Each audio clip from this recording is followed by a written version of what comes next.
Welcome to the lecture 5 of Organon of Medicine. Books and pamphlets against homeopathy. तो कौन कौन से कोई पैम्पलेट या बुक कोई आई? तो एक एंटी ऑर्गेनन जर्नल है, it came in July 1810 by हिंद्रॉथ।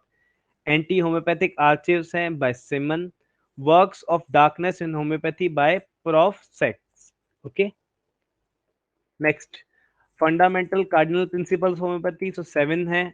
Law of similia, law of simplex, law of minimum, doctrine of drug proving, theory of chronic disease, theory of vital force and doctrine of drug dynamisation. इसको याद करने का सबसे पहले ये तरीका है कि आप याद रखो कितने हैं। 7। 7 में 3 लॉज हैं, 2 डॉक्ट्राइन है और 2 थ्योरीज हैं, और फिर इसको याद करना तो याद हो जाएगा। ठीक है, नेक्स्ट प्रिकर्सर ऑफ ऑर्गेनन किसको बोला जाता है, ये भी एक क्वेश्चन है। जो 1796 का अपना आर्टिकल है, essay on a new principle, one is that, second one is medicine of experience that came in the 1805. so these are called to be the precursor of organon, क्योंकि organon में जो लिखा है वो कहीं ना कहीं इनमें एक तरीके से इंट्रोडक्टरी पार्ट रहा है ये। ठीक है, next editions of Organon, so first second third fourth fifth six, 6 edition है।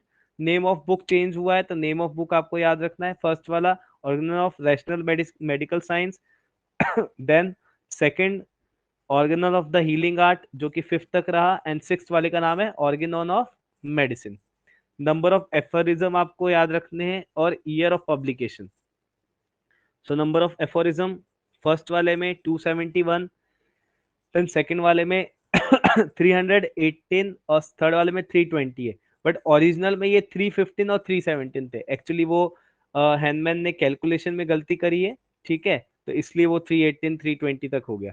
देन उन्होंने फोर्थ में उसको करेक्ट किया तो 292, देन फिफ्थ में 294, और वो फिफ्थ जो हम बेसिकली फिफ्थ एडिशन फॉलो करते हैं ना, तो फिफ्थ एडिशन के बाद में उन्होंने कुछ एफोरिज्म्स जो थे लास्ट के उनको कंबाइन कर दिया था, तो वो लास्ट में 291 एफोरिज्म आ गए।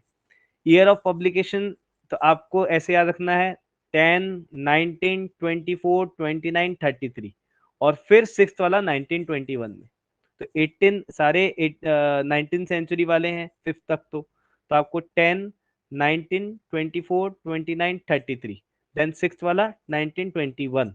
इससे इसको एक बार दिमाग में डेली सेट करोगे ना, 10, 19, 24, 29, 33, देन 1921, तो ये आपको ये याद हो जाएगा। ठीक है, next first edition of Organon, title अपन ने बात कर ली, Organon of rational system of medicine था। उसमें गैलर्ट्स की पोयम थी टाइटल पेज पे, Gellert's poem. And this edition has no table of content, ये आपको याद रखना है। ठीक है, इसमें कोई टेबल ऑफ कंटेंट नहीं दिया था। टाइटल पेज पे गैलर्ट्स की पोयम थी, पोयम का एक स्टांजा था। Next second edition, so second edition of Organon, title Organon of the healing art, ये आपका आ गया। ऑर्डे सपेरे added instead of Gellert's poem. Table of content नहीं था फर्स्ट में, वो टेबल ऑफ कंटेंट एडेड। तो जैसे आपसे एक क्वेश्चन क्या बनता है कि टेबल ऑफ कंटेंट ऑर्गेनन में कौन से एडिशन से आई, तो मैं आपको ऐसे बीच में बताता चल रहा हूँ कि हाउ किस तरीके के question, what type of questions they will ask. Okay, so table of content was added in the second edition. It is also called augmented edition. Okay, next third edition में कोई सिग्निफिकेंट चेंज नहीं था, इसको improved addition बोला गया है। Next fourth edition में theory of chronic disease introduced. Fourth edition में जो थ्योरी ऑफ क्रॉनिक डिजीज है वो फर्स्ट टाइम फोर्थ एडिशन में आई है। ठीक है, next fifth edition last edition of Organon during the time of हैंडमैन, इट वाज फिफ्थ एडिशन। उसमें 2 नई चीजें आई, one is doctrine of vital force introduced in this edition, and second doctrine of drug dynamisation was introduced. Moving to the next sixth edition, so it was published 78 years after death of Henman, 1921 में हुआ। Title change हो गया, organ of medicine. He introduce 50 millesimal potency. हालांकि 50 मिलिसिमल का नाम 50 मिलिसिमल भी नहीं दिया था हैंडमैन ने, ये याद रखना, हैंडमैन ने 50 मिलिसिमल पोटेंसी नाम नहीं दिया है। ठीक है, next word vital force was replace by vital principal.